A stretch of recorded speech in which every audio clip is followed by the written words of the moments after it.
The Ottoman Empire fought for centuries against kingdoms, republics, and the Crusaders. It conquered lands, sometimes lost them, constantly rebuilt its borders, and kept its armies active across a vast territory, from the Balkans to the Arabian Desert. Few empires in history managed such a feat.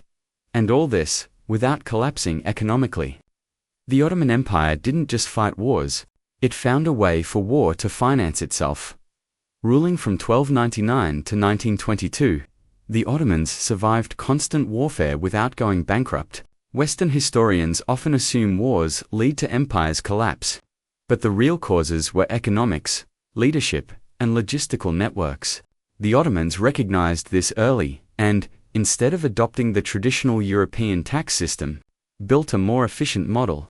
War itself became a major source of revenue. The Ottomans began as a small frontier principality in northwestern Anatolia. Led by Osman I, they took advantage of the weakening Byzantine Empire and the receding Mongol influence to expand their territory. Each victory was not only a military success but also an economic boost. As new lands brought increased tax revenue, by the conquest of Bursa in 1326, and their expansion into Europe in the 1350s. The Ottomans were no longer a frontier principality. They controlled and secured the trade routes between Europe and Asia. Every merchant traveling over land or sea, through Ottoman territory, paid taxes, providing the empire with the food, raw materials, and manpower needed for war. What set the Ottomans apart was not just their sources of income, but their economic structure. Through the timar system, the cavalry could finance themselves. The sipahis, mounted soldiers, did not receive a salary. Instead, they were granted the right to collect taxes from designated lands. This motivated soldiers to be well equipped and to seek new conquests, while relieving the state of a large payroll burden and enabling the army to mobilize effectively. The janissaries, on the other hand, were infantry soldiers. Christian children were selected, educated, and trained to become loyal Ottoman soldiers. Here too, the state shifted the cost of raising these professional soldiers to the populations of conquered territories, avoiding the burden of salaries. In essence, the Ottoman Empire financed war with war itself. Every conquest brought new revenue, new soldiers, and new trade routes and ports.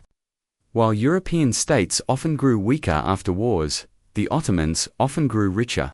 Their strategic location ensured a continuous flow of trade revenue between East and West. State monopolies over commodities such as salt, coffee, and tobacco, along with tax-paying dependent regions, provided a stable and continuous income. This system allowed them to finance wars for centuries with relative ease. This continued until the 18th century. As Europe industrialized and trade routes shifted from land to sea, the timar system began to decline, and the janissaries gained power, making state control more difficult. When the Ottomans needed to form a modern army, they took on large debts.